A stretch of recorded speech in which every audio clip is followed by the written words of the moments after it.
Welcome to the fifth episode of Death Taxes Acid with Tony Kassia. I've known Tony for many years through Montreal's electronic music scene, whether as a fellow dancer or more recently as organizing parties. He's always had his passion for the music at the front of our interactions. Recently, Tony decided to go all in on organizing events, so I sat down with him to discuss what drives him. Please enjoy. Tony, thank you for joining me. Welcome to Death Taxes Acid. Nice. I love that name, man. Thank you. That's a great name for a podcast, man. Thanks. Thanks for being here. Why don't you tell me what's your musical background, your journey here, and give me the story of Front Right. Yeah, awesome, man. For sure. So, wait. Can we swear in this?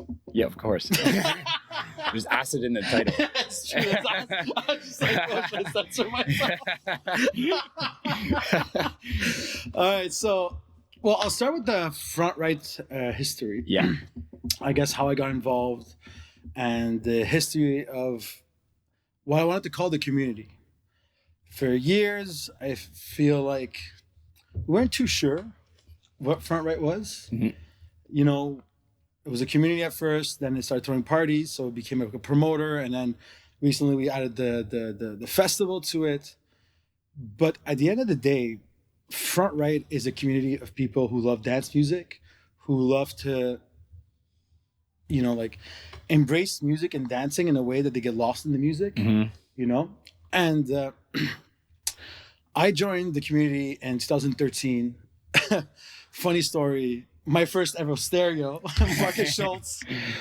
I think it was October 2013. Yeah. And then I'm dancing, and you know, at one point, Anthony Durano comes up to me. He's like, "Yo, bro, what are you on?" And I'm like, "Nothing, man. I'm sober. This place is fucking insane." He's like, "Yo, sick. You're sober. Me too." I'm like, "Dope," you know. And we just became buddies. Sober and like, bros. It's sober bros, a stereo, and then like, and then I think it was like an hour later. He's like, "Yo, you gotta join my community." And I'm like, "Well, what's your community?" He's like, "Front Right." I'm like, what's with the name? He's like, "Because we meet Front Right at New City Gas." And I'm like, "No way, that's it?" He's like, "Yeah." So it's crazy because you think about it now. We didn't have phones back then. It was like, Right. I'll see you at New City Gas, meet up Front Right. Right. And like, it became the meetup spot, Right. you know? And like, we were like, I don't know, like the first maybe 6 months, like 150 people. Yeah. And then it just like kept growing because like you meet someone, bring them in, then they come back with their friends, and they just like started expanding really quickly. Yeah. And now, 12 years later, we got like 13,000 people on the Facebook group, and just like,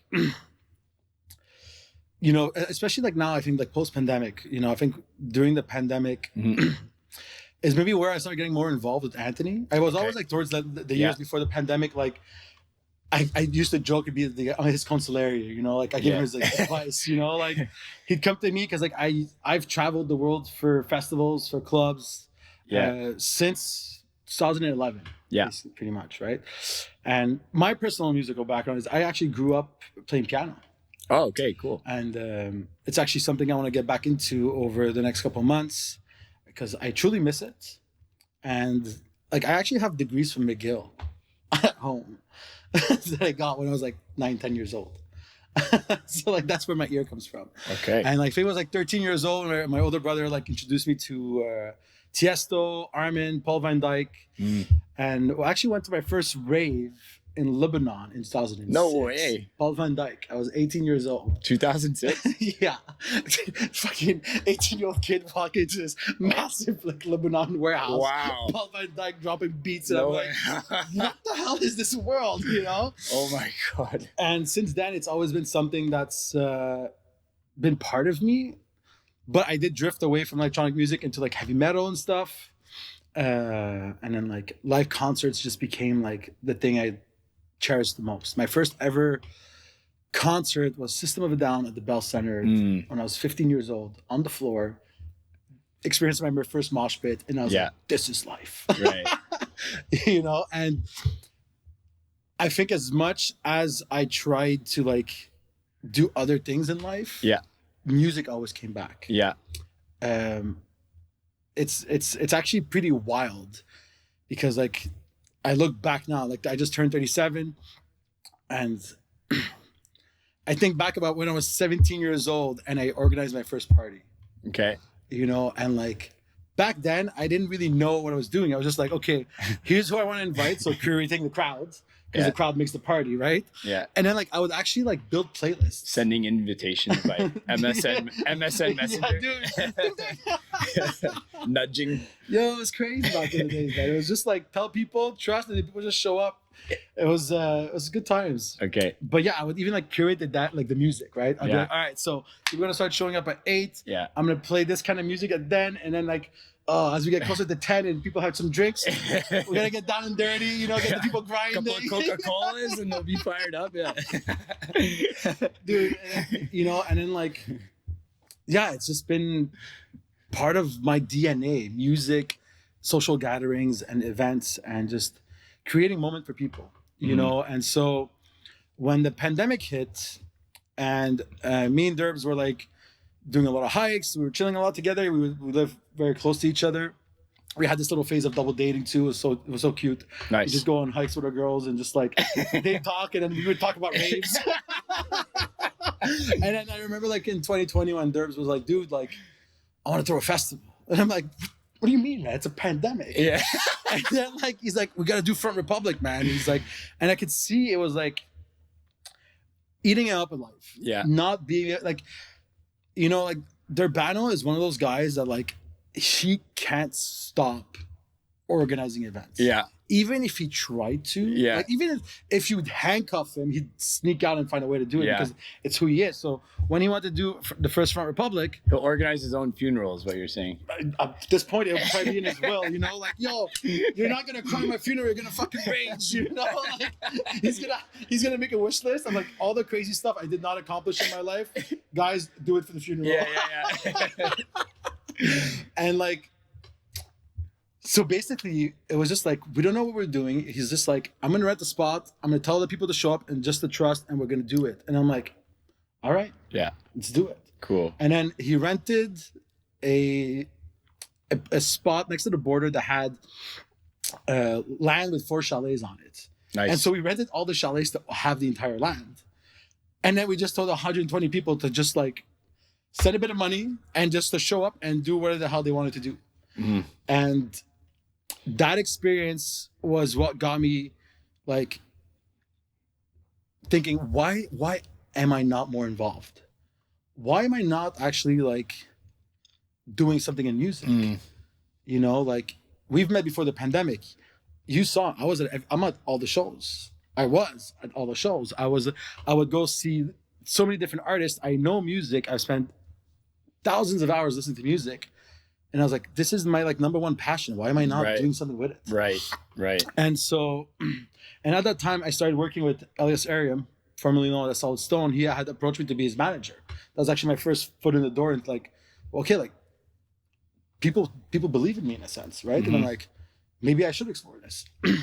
And then we did the first and last aim back, and then I didn't have much of a role that year, more other than like taking care of the people, like chilling with the people from Gardens of Babylon, doing the hospitality for them, and just like overall have an eye for the festival. And if I see something off, fix it, And then from there, that led to SXM and approaching like Front Right to organize the first SEC at the Biosphere with Miss Monique.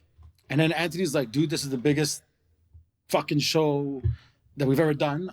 I need someone like you to like help me out with the bars and like the operation. And I'm like, I'm in, and that same summer was when I decided to also like quit my government jobs. I was working for Lotte Quebec. It was garbage after the pandemic. Went to ACQ, hated the culture. And I was like, and it's crazy because on paper, it was like the best jobs ever. I remember. Like I had the highest salary. I had like 6 figures for the first time in my life. And I'm like, let's go, and like 5 or 6 weeks paid vacation, pension, all.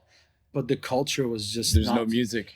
There's no beats. Actually, that's pretty funny you say that. Because one of the things I did when I was working at the casino, warehouses were too full for a rave, right? So when I was working at the warehouse in the casino, I was handling all the food and beverage for the entire place. all the orders that come in for the place. And at least I had an office because when I hit supervisor, and I was like, yo, I need to listen to music. Because when I was actually working as an employee, I noticed they had a Bose sound system, and I started like playing techno sets.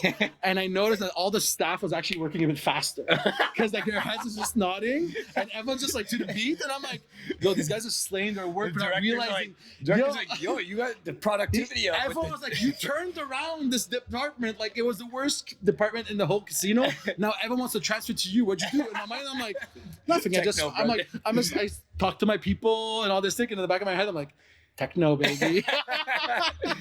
Yeah, I remember like you just see the guy like receiving the trucks and his head just nodding. He's like, all right, so we got 12 shrimp, and like they get in the rhythm, and it's like that's people like, stop calling it sick. I can't function without music. Yeah. I hear you. Dude, yeah. People on time, not calling sick. It's crazy. The entire department shifted. But that was before the pandemic, and then shit happened.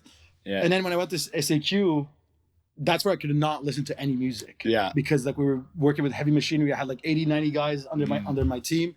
And like they're driving like machinery that if they hit you, you're dead. Yeah. The wrong kind of industrial technology. But I loved the job itself. It was more like the culture that was like draining my creative side. And I was like, I need to change. Mm-hmm. And then we did the first aim.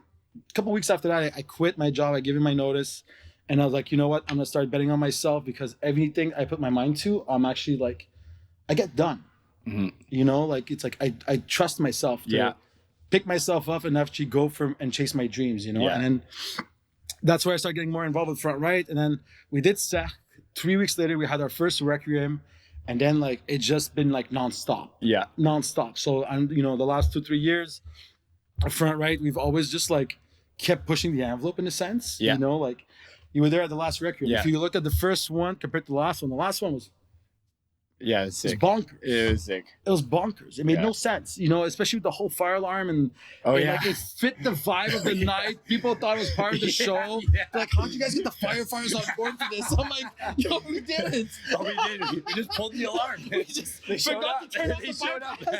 And it was like so perfectly timed with lavender coming out through the smoke. Yeah. And the music was all eerie. And then the best was the fire alarm beat matching with the music. So I think that's what threw people off because it's like it didn't sound like if I was just like, oh shit, like but now it's like, oh no, it added tension to people the storytelling. Dancing to an alarm.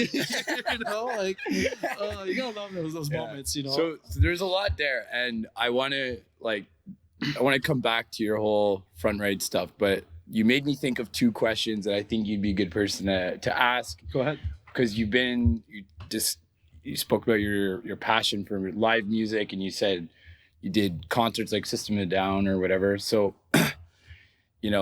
tell me, like, is there something special about Montreal's music scene, and what is like different about the electronic scene compared to the rest? Because I have my own thoughts of that, right? And good questions. Like, what is like, what separates electronic from the rest? Because I personally feel like electronic is a bit of like a bastard child in terms of like different music scenes. Like a lot of people you hear all the time, oh, there's no instruments, and like you're just playing other people's music. Would the dubstep scene then be more the bastard child? Because dubstep is what could be, more, so I think a lot of the niche scenes think they're the black child. Okay. Sorry, black child. I'm so sorry for that one. We'll end that one out. The black sheep. But I think that just like anything you go more niche, it's gonna stand out because it's less grand public, right? Yeah. You're going into a more dedicated crowd that oftentimes when you get into those kind of scenes, there's a certain vibe to it, right? Mm-hmm. Like if you go to the dubstep, it's like they look a certain way. You go to techno events, the techno people look a certain way. Like you go to organic events, All Day I Dream, everyone's wearing colors. So, but I think all the scenes here actually like shine. And I think they shine because of the people. Mm-hmm. When people are asking what makes Montreal special, it's the culture behind it, but the culture comes from the people. And I think that's why we all love Montreal so much. I've traveled, I've lived other places in the world. I always end up missing Montreal. You know, and yeah, we have the best club in the world, Stereo, you know, and we have insane events. But I went out this weekend to Burning Sun, and then I went to Dalmay, and what brought me the most joy was seeing the people. You know, and I think that rings true in all the scenes, because I've explored different scenes, like, you know, heavy metal, rock, you know, like I love the Jazz Fest. Like, that's one of the things I love the most in the city. Right. Like, I just go there, I have no idea what's happening, who's playing, but I'm just going there and absorbing the music, and I'm like, totally. Like, how the fuck do we have this for free? It's 45 years this summer, man. 45 years. That's you know, insane. like that's culture. And that's the culture of Montreal that a lot of other cities in the world don't have, because you need to build it. You have to commit to it. You know, and I worked for Spectra. So I've worked with the team that put on the Jazz Fest, the Franco, and it's like they're so dedicated to what they do. And so oftentimes we think about the events, we think about, you know, like the shows we go to, but behind all that is a team that's so dedicated, right?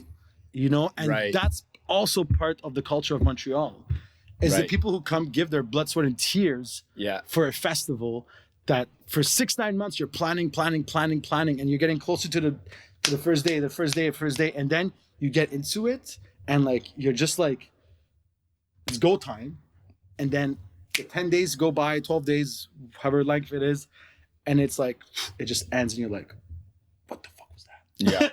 You're like, yo, that was crazy. And then you land and like, I can't wait to do it again next year. You know, but it's like, that's what makes Montreal special. It's all those little factors.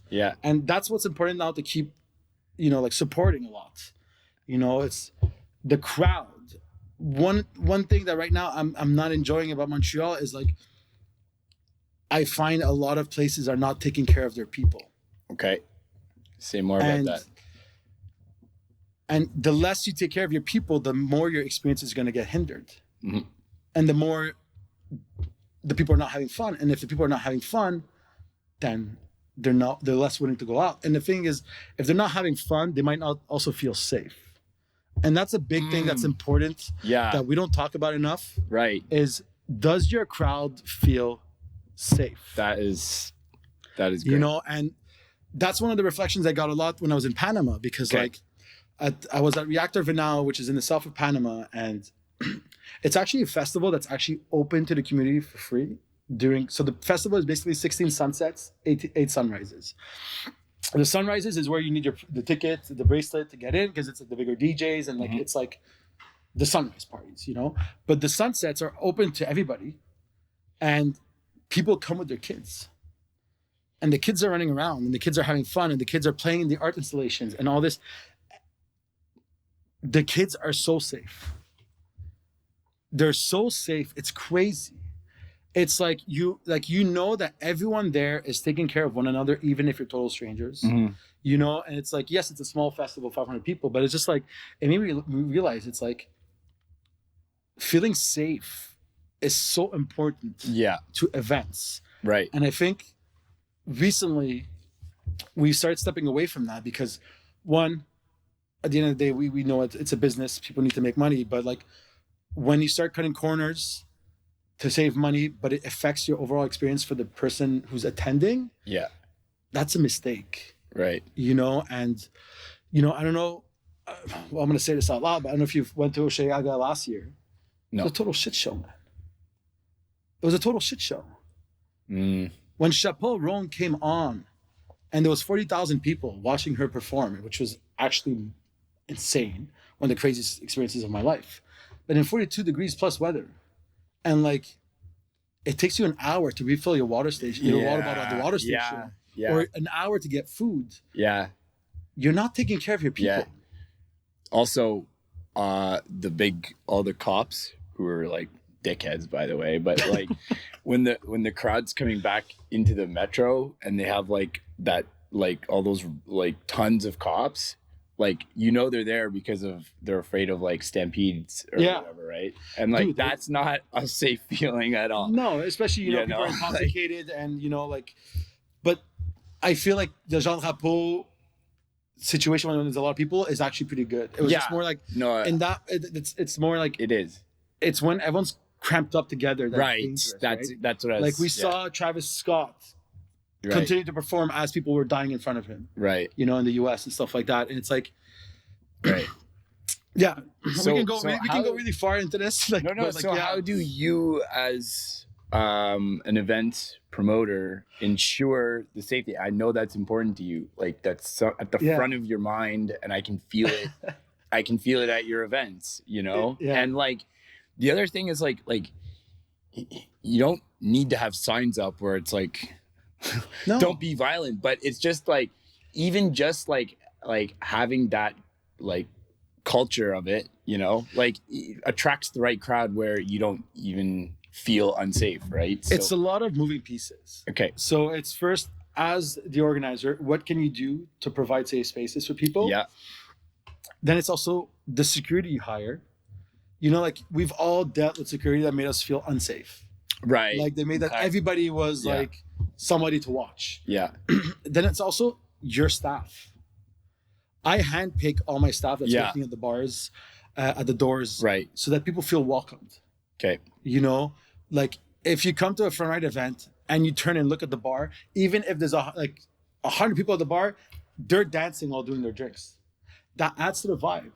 If the, you know, like it's just like that's so true. Yeah. It's crazy because if you go to a bar and the bartenders are standing still, they're just there for money. There's missing something. Right. Like your bartenders in a sense are like also part of the performance. Right. You know, like it's all of it. It's all, you put it together, you know. And another things that we don't see as often, chilling spots. Right. Places to just like go chill with your friends that doesn't feel like you're gonna sit somewhere and the security's gonna come and see like, are you fucked up? Right. You know, like places just to actually just chill. You know, and yeah. I think it's like it's all these little things that you can do to make people feel like seen and like understood a little bit. Yeah. You know, like when we do Requiem, you know, like when we were giving out like the you know, this year we used the bathtub for all the candy and the chocolate we gave out, right? Uh-huh. It's little stuff like that that makes it feel like homey. Yeah.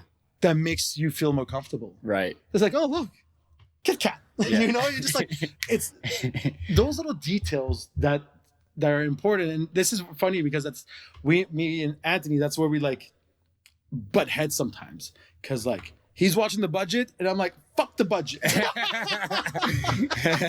like, the people. Yeah. I'm you know, I call myself the director of customer experience. Yeah. You know, like I care about the people, and then it's like, Anthony, you take care of the production, and then let's put it together and make it make there sense. You know, balance. You have to. You have to have all perspective, right? And like, that's another thing that's super important. It's get feedback. Yeah. You know, like get feedback from people and ask them what they didn't want, what they like, what they didn't like. Like when I'm at one of my events, I go up to my friends and even strangers, and the first thing I ask them is, hey, how are you? Are you having fun? I always ask if they're having fun. Yeah, you do. I don't ask them if they're enjoying the music. I don't, you know, like right. Are you having fun? Yeah. And then once people can play at your events, it's like, that's when you start unlocking like a different kind of vibe. That's good. Where people are becoming like, how can I say this? Like, they shed a little bit of like what society makes them wear during the Monday to Friday.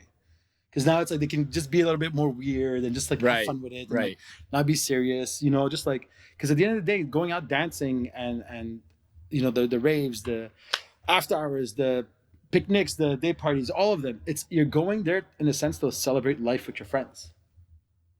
You're going to dance. Yeah. You know? And dancing is supposed to be fun. Yeah. You know, it's not supposed to be stressful. It's supposed to be liberating. Yeah. So safety, feeling safe at a party is the number one thing that should be on top of everybody's promoter list.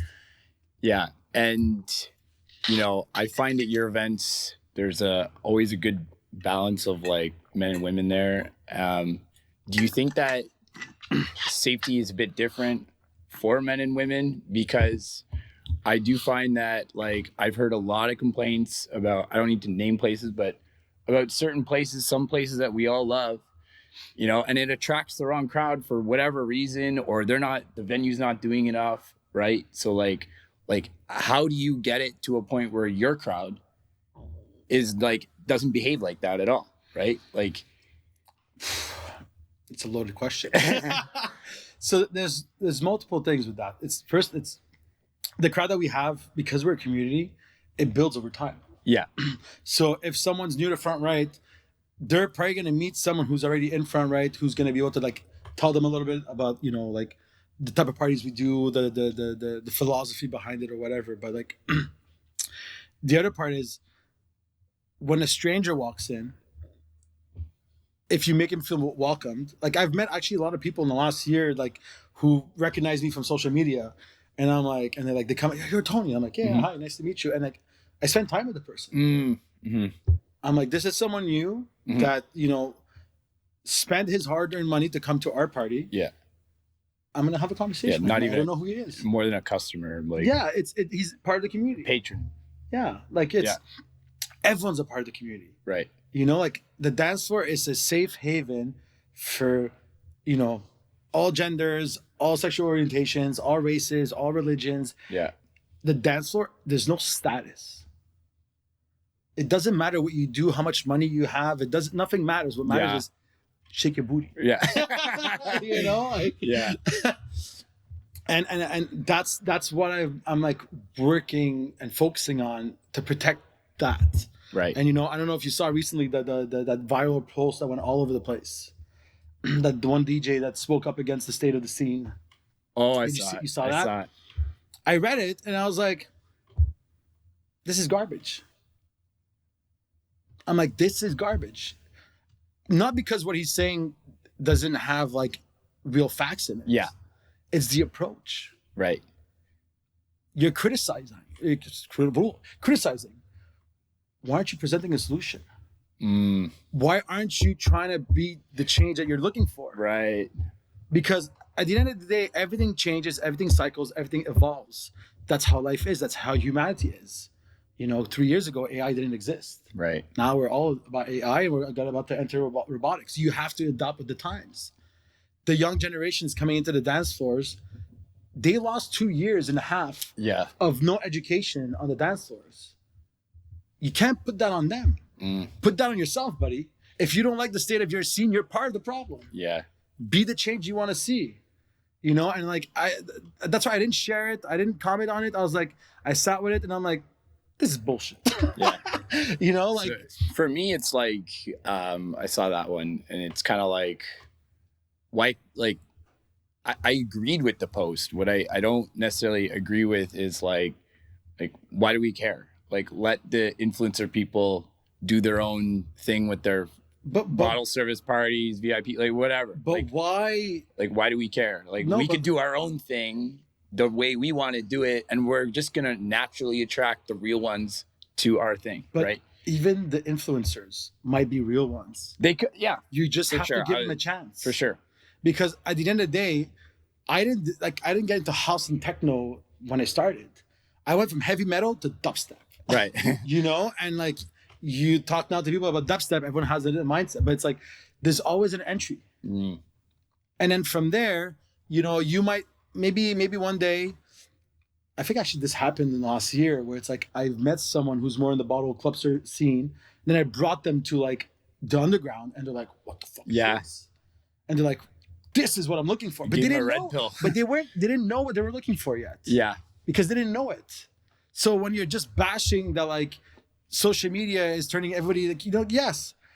But just like we're seeing it in sports now where your phone's not allowed on the golf course. I don't know if you saw that. No. I forget where exactly in the world, but like I have shivers thinking about it. It was sick. Sweet. They told all the fan base, like who was coming to the golf tournament, like no phones. And you just saw if you felt like it was a 90s picture. Because everyone's like freaking out watching the play happen in real. We can implement that everywhere. The festival in Panama, there was a no phone policy on the dance floor. For sure. You were allowed to like film the festival from far. Not on the actual dance floor. But on the dance floor, there was a no phone policy. Yeah. I don't know why it took so long to get to this. And I think a lot of times like people are scared to be the first one or like to implement it. And it's like, are we going to lose money? Are we going to do, but start small. Keep It Deep did it really well recently where they created a map, and it's actually crazy because it's like, I had that idea in my mind for a long time. Me and Anthony never got around to like creating maps of our parties. But I was like, I wanted to do like the dance floor and have it like no cell phones allowed. And they did a map and then they showed where you can use your cell phones. And then they had the bar area. But like, just push the messaging without like being aggressive about it. And then if someone on the dance floor is using it, maybe they didn't be see nice the post. about it. Yeah. Exactly. Man, like I've told so many people at Stereo about the phones. Yeah. No one has ever reacted badly. For sure. And like, you just have to take the time with the people. Yeah. And to educate them. And like, I think that's why like that post did not resonate at all with me. Like, he wasn't wrong about certain things he said, but it's the approach. It's like, all you're doing is pushing them further away. And right now we live in a society that's all about one side or the other side. Guys, stop with the fucking sides. We're all one. Yeah. And just like extend the olive branch and bring the people closer and have a discussion, have a talk. And at the end of the day, everybody just wants to go have fun. That's what everyone's looking for when they're going out. They just want to have fun. It's that simple. We just fucking made it so complex for no reason. Yeah, it's true. That's crazy. Yeah. There's a concept in anthropology where it's called cultural relativism. And the idea is that like there's no culture that you judge. And the only way you understand a culture is through its own lens and so you judge it on its own merit, right? So I guess what you're saying is there's like a party relativism. For sure. It's and it's because we spoke about this quickly before we got on here, but like, I was running the bottle service at SXM, right? So if you're thinking bottle service, if you just like go with the judgment, all my clients would be right. Yeah. Right. I had fun. Yeah. With every single person. Right. Yeah, they have money. Yeah, they have status. They're buying bottles, but it's the approach. I remember at one point it rained and I completely forgot to get the team to cover the seating at SXM. Yeah. And everyone's like, what the fuck we're gonna do? It's gonna be like sold out tonight. It's Francis Mercier playing. So like, the bottle service is gonna be crazy. I think all my tables are sold out. And I'm there like, why are you guys complaining that the seating is wet? I'm like, I'm excited about this. They're like, why? I'm like, because everyone's gonna be standing. And they're like, yeah. I'm like, you guys don't realize, like, because they can't sit, they're gonna stand. It's gonna be a party. You have to. And it was a fucking party. Oh yeah. Everybody, people started dancing on the couches because it's like, but it's like everybody was up and dancing, even in the bottle service. And like sometimes, if you're a group of friends, like it's nice to have a bottle sometimes. You know what I mean? Like we look at things always with a negative eye.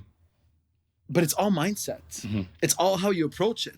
Every single person that had a table, I came up to the counter, I shook their hands, asked them where they're from, connected with them, had a conversation first, then got them their table.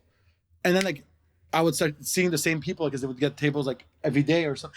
It just became like, it was a hype, like it was not like they're trying to show off, like maybe some of them had like that fuck you money and were just like, yeah. Like I put a guy on the stage, he had the best time of his life, but also he was so generous. You know what I mean? It's like, yeah, I think honestly, man, it's just having conversations with people, man, and then it changes your mindset and you come in it with like, don't try to judge, go in to listen. So you mentioned COVID a couple times, and I want to get your thoughts on what changed with COVID in terms of like, the party scene and whatever, right? So like, it's like we've both been in it long enough. Like, what did you see before and after, sort of thing? Well, I think the number one thing that we saw afterwards was the mental health crisis. Yeah. Everybody came out of that scarred. No one came out of that unscarred. And then it's interesting that you mentioned this because it's like, I find one thing that we do poorly in society is not leave time, not allow things to breathe. They lifted the restrictions and we just went back to the old ways. Jour au lendemain. Sorry, that's French. It's okay. It's okay. The next day, it was like, go back, be with your friends, forget what just happened for 2.5 years, and figure it out.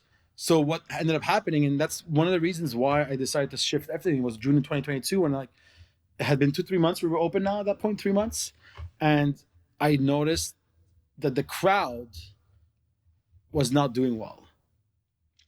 I noticed my friends consuming more. I noticed the overall crowd consuming more because first, no one knew how to be in groups again. Yeah. Like we all had our little groups, but now it's like, hey, fuck, we're going to stereo. There's 800 people here. Like, oh, what the fuck? I'm anxious a little bit. You know what? I'm going to go do, it's just, I think that was the major change in 2022 that like, I think doesn't get talked about because it's like, there's nothing really to say now because we passed it and we just didn't know. And then the lack of 2.5 years of education for the younger crowd coming into the music scene, like a lot of kids hit the pandemic, they were 22, starting university, and then they're 25 suddenly and go out.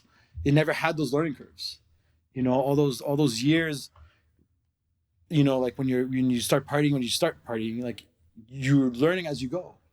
You meet older people who like guide you. There was none of that. And then suddenly the Gen Z enters the party scene and everyone's just bashing them, making them feel unwelcomed. And I don't remember if you saw, like there was a post on Stereo Society, like early on in 2022. And I made a comment on it because it's like the person was bashing the new generation. And I'm like, yo, talk to them. Yeah. I'm like, talk to them. That's all it takes. It's a conversation, and that's one of the reasons why we recently launched the media team. I don't know if you saw, we're doing interviews with international artists and locals. We're doing a lot of community articles and mental health articles because like we live in a society that's so fast paced now, like so fucking fast paced. It's crazy. We don't take the time to talk things out. Even like with friends and stuff, I feel like we're always trying to move on to the next thing. And that's one thing this recent trip of mine has shown me was how like presence. Yeah. Slow down. So tell me more about this trip. You wrote some really inspiring stuff on your Instagram. You said presence, was one of them. And so like enrichment and gratitude. Yeah, exactly. So tell me what you can about why those 3 words are what came to mind after your travels while reflecting on them, and share whatever you want, like any cool stories about it, right? Like, dude, I got some. So one of the intentions I had set before this trip was to be present, but fully be present. I had a crazy grind since Front Republic last year all the way until I flew out, actually. When I got back home, I saw my place in chaos. I was like, wow, Tony that left was in such a hurry. And, but I knew that especially getting to Panama, I knew getting to Saint Martin, like I finished Montreal Lumière on Sunday the 9th, I believe. I did my wrap up of like all the operations on the 10th. I did my post-mortem on the 11th. On the 12th at 6 a.m. I was flying to Saint Martin. It was like back to back to back to back. And it was fast paced. And then like I landed at Saint Martin. We're celebrating my birthday that night. And then I had 4 days of festival plus the villa party. And then, so it was just like, I knew Saint Martin was not the time for me to like be more present. It was actually, I wanted to be present there and do the best job possible because that was like my first opportunity there. And I'm like, I want to slay. So it was like Tish de Animé. I was like, I was on it. Yeah. And I was playoff ready. yeah.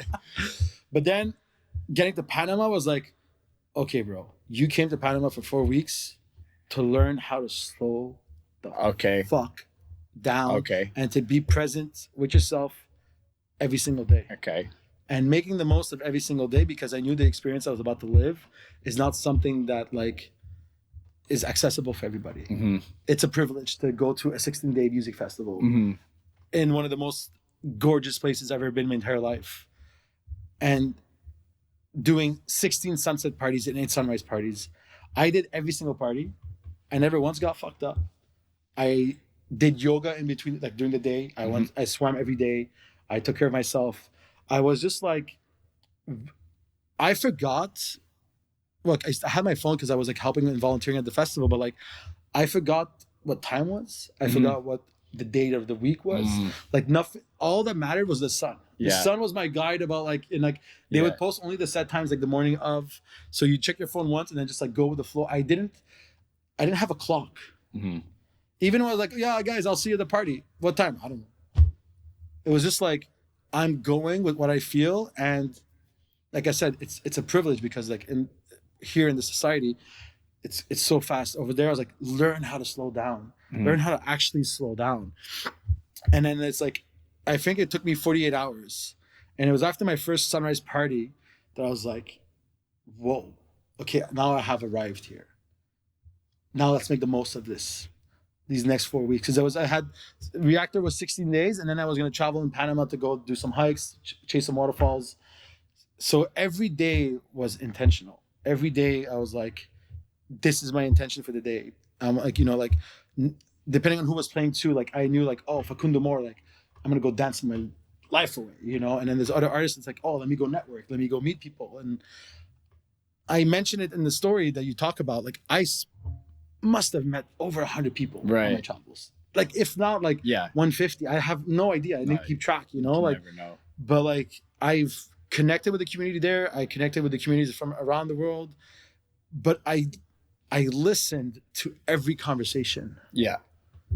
Actually listened, you know? So like, it's that presence of mind to be like, let me be more present with the people, but with myself as well. And it's like, you start to enjoy the little things so much, you know, like, yeah, it's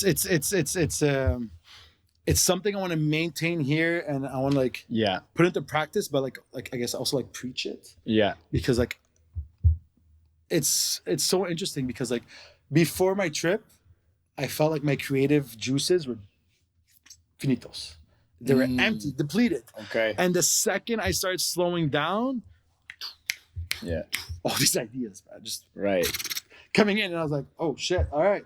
I guess I am still creative. It's just, if you don't have time to listen to yourself, you'll miss what yourself is trying to tell you. Yeah. It's crazy. Yeah, those, I have also noticed, like leaving, you know, I don't know if it's like the Western world or the Anglo countries or whatever, but we're super quick, right?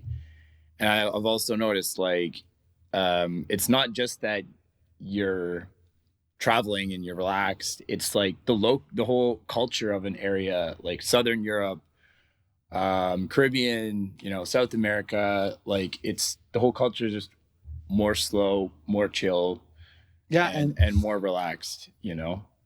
I adapted myself to their lifestyle. Yeah. Because you know, sometimes when you're traveling, you're going, but you're still like on the North American like vibe. Yeah. You know, like some people like they travel and they're, but like I was really like, no. I want to like, I lived like if I was a resident in Venal, you know. And then when I went to Boquete and El Valle d'Anton, like I really like merged with my environment, so I can really take it in. Yeah. You know, because I was looking at it slowly. Suddenly, I'm looking at these mountains, but I'm actually looking. You know what I mean? And like, I know the feeling. Yeah, and I feel like here, because everything's so quick, and there's always something else happening, and there's always the next event, and there's always somebody's birthday, and it's not, you know, I think it's just how it is, because when you live in a big city is busy. You know how they say New York never sleeps. Yeah. You know, but like Montreal is right up there. You know, like it's like there's always something happening. There's always another event. There's always something. Another bill to pay. And then it's crazy how like we don't sometimes realize how like distracting that can be. Yeah. you know. And even though we're gonna go out and have fun, it's gonna limit us. Mm-hmm. You know, it's like, so you know how before I said like we're a lot on one side or the other side. Mm-hmm. It's the same with our personal lives. I think like we need to have a balance. Mm-hmm. You know, and it's like I remember 2 years ago when I was on this fucking crazy grind that I neglected my health, and like last April I actually couldn't walk. Not I don't think a lot of people know, but like I had a herniated disc and it slipped and I couldn't walk. I was walking like crutched over for like a month. Yeah. And then like I just started doing physio and going to yoga, and like today actually just before here I completed one of like the advanced classes for the first time, and I was like that was one of the goals I set last year. I was like I can't walk. Next year I want to be like really fucking good at yoga. I want to like get my back healthy and strong, and like you know like, but it's a process. Everything's a process, but it's like finding the right balance of things and not going too quickly to one side or too quickly to the other side, you know. And we spoke about this before. You asked me like if I had a vision.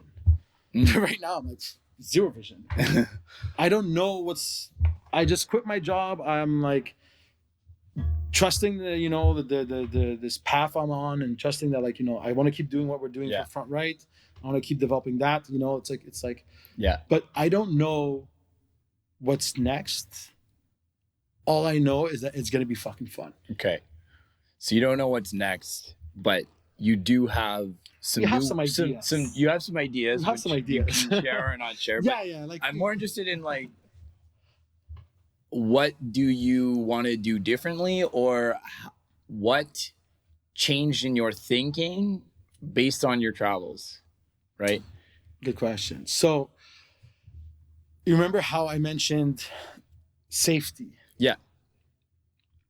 One of the things I'm going to implement even more in our events moving forward is taking care of my crowd in a, like, I don't know how to say this, but like just like more profound way, more connected way, or just more conscious about it. Okay.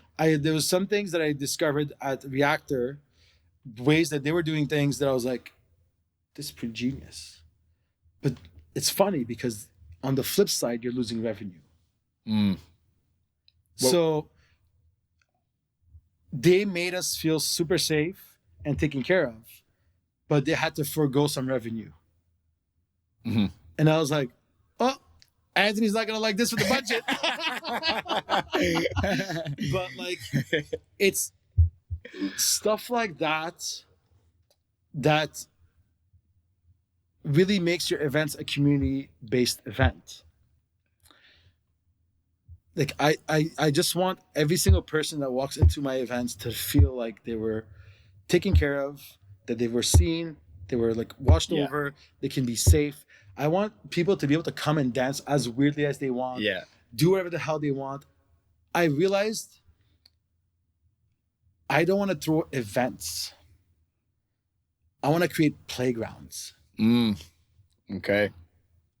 You know, and that's where I'm like, my creative juices are running right now because my inner child played so much in Panama. Yeah. And now I just want to keep playing. Yeah. You know, and I've been telling people ever since I quit the 9 to 5, and I'm like, I don't have work anymore. Like, I'm done working. I want to create and play. And it still ends up being work, but I want to have a different approach to it. Mm-hmm. I want now that it's like every event that I'm organizing, how can my crowd play so people can really have fun? That's great. And I think that's what we've lost a little bit in the music scene. You know, going back with the influencer like videos or the bottle service and all these things, it's like, I want to focus on that. The celebration of life, the celebration of community, the celebration of being together, and being as weird as we fucking want. Yeah. You know, like you saw, like Requiem for us is like the ultimate playground, you know, and like obviously that's coming back, and like we're fucking excited. You guys, if you thought the last one was crazy, like I don't even know what Anthony has in mind. I know what I have in my mind, you know, but like I wanted to keep being a playground where you can like, yes, there's a DJ, but there's a full experience around it. You know, like you had the VR, and like one of my favorite moments last week, when you set up that VR station. And it's funny because I thought about it. I'm like, I want, because you know, I think you set up like a psychedelic show. Yeah. And a horror thing. And a horror thing. Was that the only two options, or was it something else? That was it. Yeah. Yeah. So I was like, I really hope people do the horror. Yeah. You know, like I hope that someone like down to do the horror. It was like 50-50. Yeah. I was surprised, you know? And I remember like being in the back of the room, I'm watching Dexter Slay, and I'm like, fuck, we got it done, man. This party's sick. And I just hear, and then and I'm like, what the fuck? And I just see the girl with the VR on her head screaming, and all her friends around her are laughing, and I was like, oh my God. I'm like, that's why, you know, like, you rent a TV, you spend the money on it, you put a VR, like, you know, like, that's a moment, like, I know her friends are gonna laugh about it, like, for a while, you know, and it's a good memory to have. It's like, that's what it's about. Yeah. I'm definitely gonna put that clip in this video. So. Oh, you have it?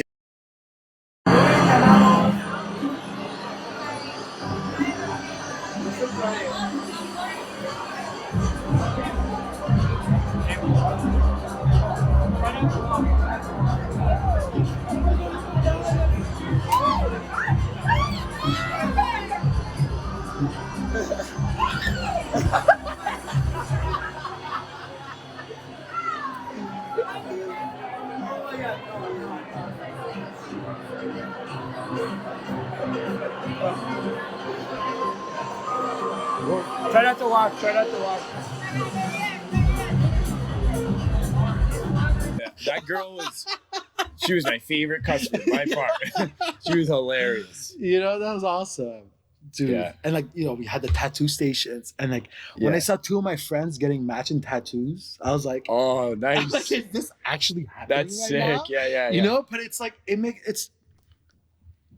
that's the moments that stay with you. And that's where you help create moments for people. And for me, that's the thing that brings me the most joy in what I do, is when I see people smiling and having fun. Yeah. It's like, you know, and I think that comes from when I was working in the restaurant industry too, you know, like 12 years with the family. And I was like, every time I would have a table go like, wow, that meal was awesome. Like, thank you so much. Like, you made our night.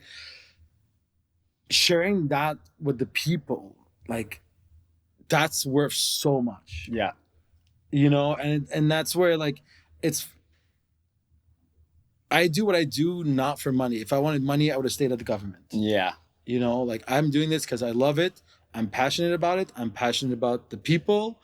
And I'm also passionate about seeing how far can we go. And like, that's why, like, I'm telling you, like, I don't have a vision right now because I don't even know. I have to spend time with myself because like now it's like, I took off these final shackles, you know. I'm like, I don't have my 9 to 5 anymore. Now I'm like, I want to see what I can do. How can I innovate? How can I create different experiences? Because like, even like when I was at Reactor, like there was a lot of different kind of experiences throughout the festival that I was like, these are cool. We had something called a face-to-face, and it was like 2 full decks, 2 DJs, 1 backline, and they're playing together. But it's like, it didn't make sense. At one point, I think there was like fucking 5 faders up, and I'm like, what is happening? But it was so sick. And then I'm like, yo, I know who would be sick at this in Montreal. You know, because like you have to like, especially like something like that, the DJs have to know each other pretty well and to trust the other one. Yeah. You know, because like, it's like you're bringing in a track, but you have no idea what he's like, you know, it's not like a back-to-back. You can talk to the guy, you know, like, it's like, fuck, what is he doing? Okay, you know what? I'm bringing this in. It's like a versus. It's an actual versus. Yeah. So fucking sick, man. I'm like, this has to get done in Montreal. Right. And I have a concept right now. I'm just waiting for Durbano to get back in the next 2 weeks, but like, this would be sick. And like, Anthony has a crazy range of imagination for events, and I'm like, fuck it, let's do it. You know, like, let's send it. So that's why it's like, what's next? I don't know, but it's gonna be fun. Yeah. Okay. Sweet. Well, that's probably a great place to leave it off. Yeah. Yeah, man. Cool. Thanks for having me. Dude. That was awesome. Yeah. If you made it this far, thank you for watching.